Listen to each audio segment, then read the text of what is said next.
First question I have is, where did all this gold go? Of course, we might not get an answer to that question in this video, but we can explain better what's going on with almost all of this Russian gold as we explore.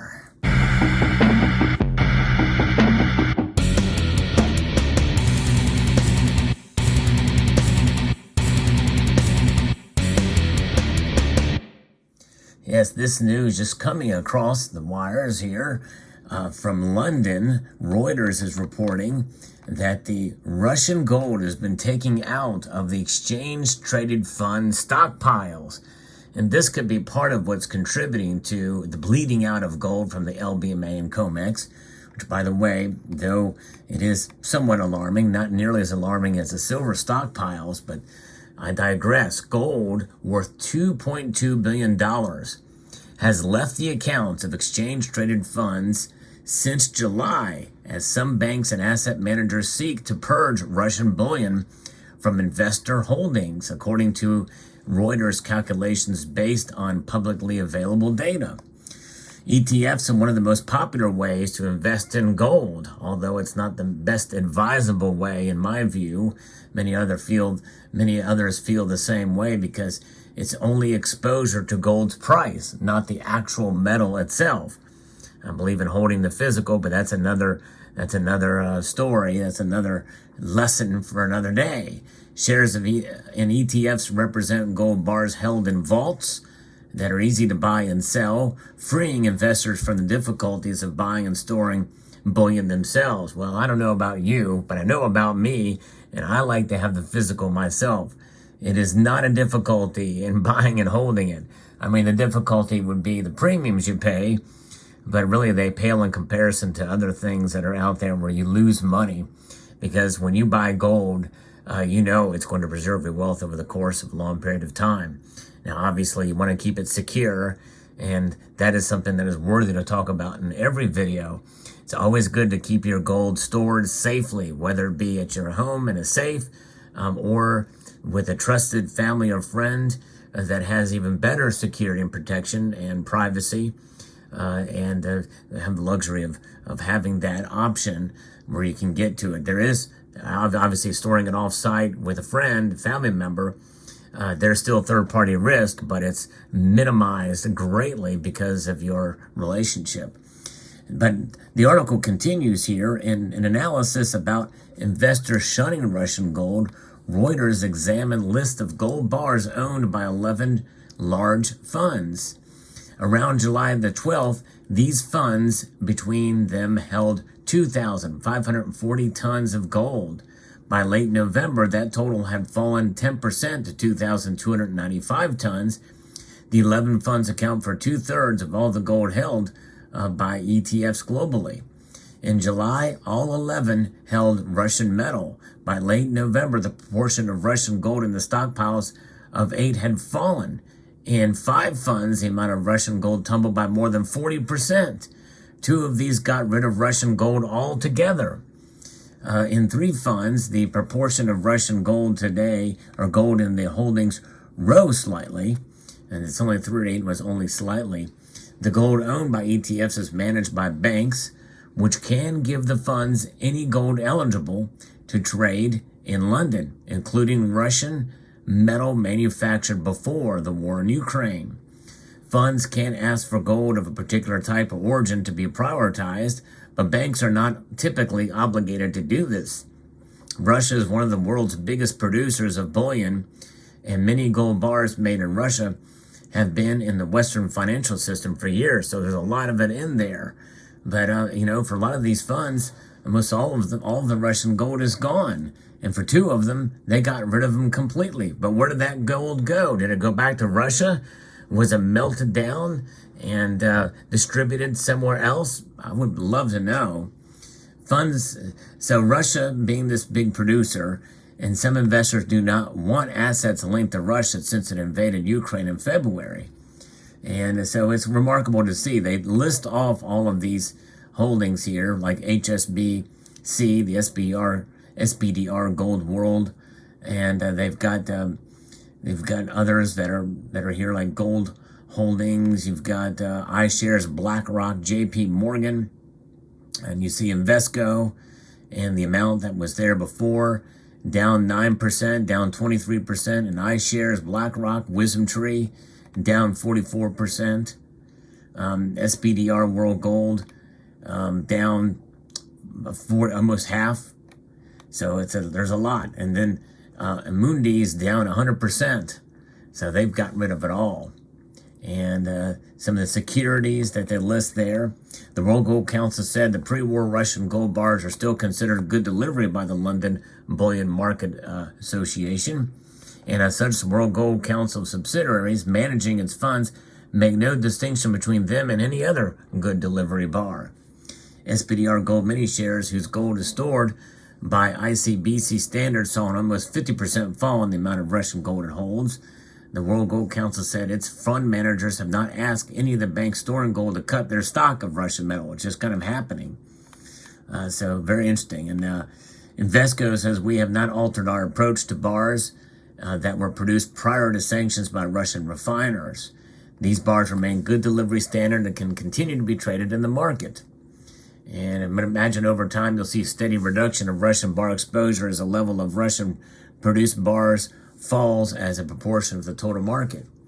And so there's other comments by other agencies, which I won't go through here now, but let's talk a little bit about kind of the flow of gold coming through and how this works in the normal scheme of things here. Most of the gold held by ETFs is managed by JP Morgan, HSBC, and ICBC Standard. ICB Standard is the smallest, holding around 100 tons of gold for the 11 funds tracked by Reuters, and has moved the fastest remaining, reducing Russian gold by 47%. And so of these, again, to talk about the ones that have declined to comment and others that have not taken out as much. But it could be that this gold is being rehypothecated. In other words, melted down and rebranded so that it just is gold that's there that may have been mined and minted originally in Russia into bars, but now it's been melted down and repurposed with another branding on it. I'm wondering if that's what's really going on with some of these places. And of course, they can only do so much of that without gaining the watchful eye or wondering where this other gold is coming from.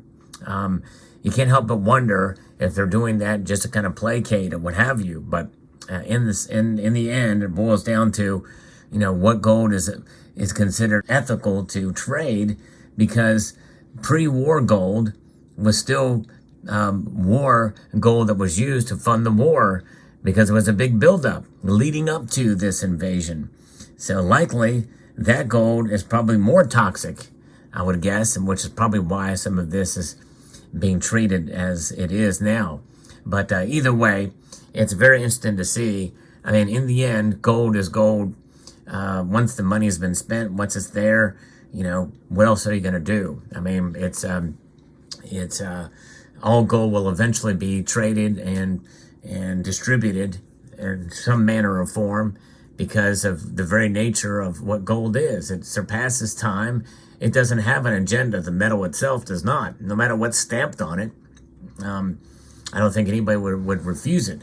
So that's why I'm very curious to see where this gold has went to. So all this Russian gold is very interesting to see how much, if they continue to track this in the coming months, to see where it will go, or not where it will go, but how much more of it will disappear. I put that in quotes because, again, it makes you wonder if it's being rehypothecated.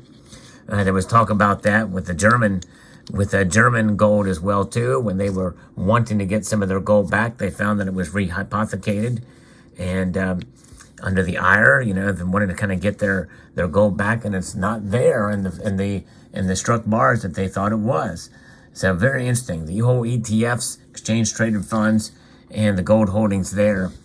Certainly, it's there's a lot more of the contracts for them. If anybody wanted to actually take delivery, nobody does. Nobody wants that, quote, burden or the difficulty, except for those of us who stack the physical metal ourselves. Likely They don't really care in order to really audit that stuff accurately or what have you. So obviously there is audits and stuff that happen to it because I know how many are there, but it's very interesting, and I would love to see those audits to see how much is actually there. We have the LBMA, we've got the Commitment of Traders report and the like there, but how much detail does that go into? I know, again, there was something about that whenever you buy digital representations of physical items, how much accountability is there? I know of one agency, Kinesis, that does trade in digital gold, where they actually do a monthly audit down to the serial number of all the bars held in their possession.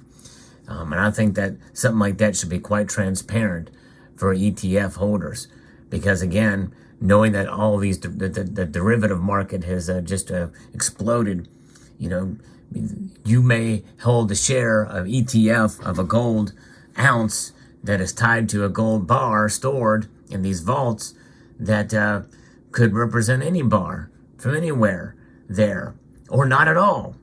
Yes, that's just it. There's so many more of these ounces of paper contracts than there is the weight behind them, which is why it's just an exposure to the price. That's the whole nature of derivatives, which is why I'm encouraging those who, even if you have bought, and I'm not against people who want exposure to the price, you might as well expose yourself to the actual metal.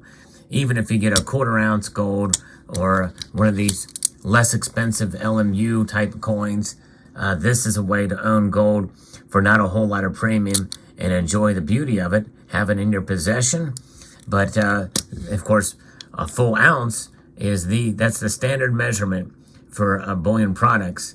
For most of us in society today, we don't think in tons, we think in ounces. And so you get an ounce of gold in your possession, that is definitely a good way to be able to show an actual holding of a metal that has proven itself time and time again. It's not been the ETFs, it's been the metal itself. So there you have it. Let me know what your thoughts are. Interesting story. All this gold is leaving somehow the vaults there for the ETFs and all of the trading that's going on there. It's rocked that market apparently, and that may be part of the LBMA's spillage of gold bleeding from the vaults there. I'd like to extend a multitude of gratitude to you all for taking the time to watch, and encourage you to please rate, share, comment, and subscribe.